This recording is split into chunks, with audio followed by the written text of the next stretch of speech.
been feeling so. Di sini ada beberapa klasifikasi data, yaitu data, sumber data, cara memperolehnya, waktu pengumpulan, sifat data, jenis atau macam data. Adapun beberapa penjelasannya, yang pertama itu data, yaitu sekumpulan informasi yang telah melalui identifikasi uji coba atau melakukan pengamatan terlebih dahulu. Dan yang kedua, sumber data terbagi dua, yaitu yang pertama data internal, data yang menggambarkan situasi dan kondisi pada suatu organisasi secara internal. Dan yang kedua, data eksternal, data yang menggambarkan situasi serta kondisi yang ada di luar organisasi. Yang ketiga, cara memperolehnya terbagi dua, yaitu yang pertama data primer, data yang mengumpulkan secara langsung dari sumber penggunaan data. Yang kedua, data sekunder, data yang telah dikumpulkan di masa lalu oleh orang lain tetapi dibuat tersedia untuk digunakan orang lain. Yang keempat, waktu pengumpulan terbagi tiga, yaitu yang pertama data cross-sectional, jenis data yang dikumpulkan dengan mengamati banyak subjek penelitian atau individu, perusahaan, negara, atau wilayah pada satu titik atau periode waktu. Kedua, data time series, rangkaian titik data yang indeks atau terdaftar atau dibuat grafiknya dalam urutan waktu. Data panel, data yang merupakan gabungan cross-sectional dan time series. Berikut ini contoh data cross-sectional. Adapun contohnya yaitu pendapatan dari pengeluaran dari 5 perusahaan pada tahun 2022.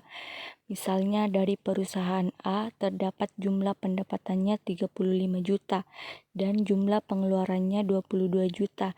Dari perusahaan B jumlah pendapatannya 21 juta dan jumlah pengeluarannya 15 juta.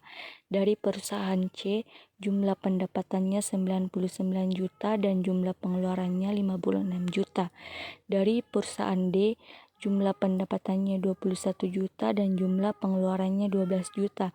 Dari perusahaan E, jumlah pendapatannya 46 juta dan jumlah pengeluarannya 27 juta. Jadi pendapatan dan pengeluaran dari 6 perusahaan tersebut dikumpulkan pada waktu yang sama, yakni pada tahun 2022. Kemudian berikut ini contoh data time series. Adapun contohnya yaitu pendapatan dan pengeluaran pada perusahaan pabrik beras dalam periode 2018 sampai 2022. Misalnya, pada tahun 2018 jumlah pendapatan pabrik beras meningkat menjadi 40 juta dan jumlah pengeluaran 15 juta. Pada tahun 2019 pendapatan menurun menjadi 35 juta dan jumlah pengeluarannya 10 juta. Kemudian pada tahun 2020 jumlah pendapatan meningkat menjadi 60 juta dan jumlah pengeluarannya 25 juta. Pada tahun 2021 jumlah pendapatan meningkat menjadi 72 juta dan jumlah pengeluaran 32 juta. Dan pada tahun 2022 jumlah pendapatan menurun lagi menjadi 55 juta dan jumlah pengeluaran menjadi 12 juta. Menyajikan tingkat pendapatan dan pengeluaran dari perusahaan pabrik beras selama 6 tahun, yakni dari tahun 2018 sampai tahun 2022. Dan yang terakhir, contoh data panel. Adapun contohnya yaitu penjualan harian. Misalnya pada tanggal 1 Januari 2023 terjual 100 unit dari produk A, 50 unit dari produk B, dan 75 unit dari produk C. Pada tanggal 2 Januari 2023 terjual 80 unit dari produk A, 60 unit dari produk B, 90 unit dari produk C.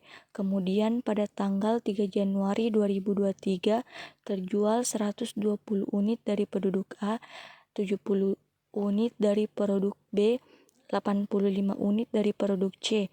Jadi data panel ini menyediakan informasi penjualan harian dari 3 produk A, B, dan C selama beberapa periode waktu.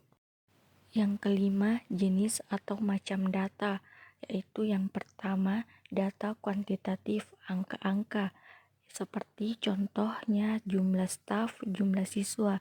Yang kedua, data kualitatif, kata atau kalimat, seperti contohnya jenis kelamin, asal suku.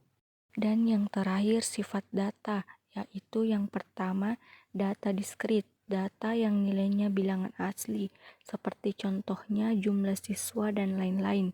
Yang kedua, data kontinu, data yang nilainya ada pada interval tentu atau berada pada nilai yang satu ke nilai lainnya. Nilai bisa berupa pecahan, seperti contohnya jarak kota dan lain-lain.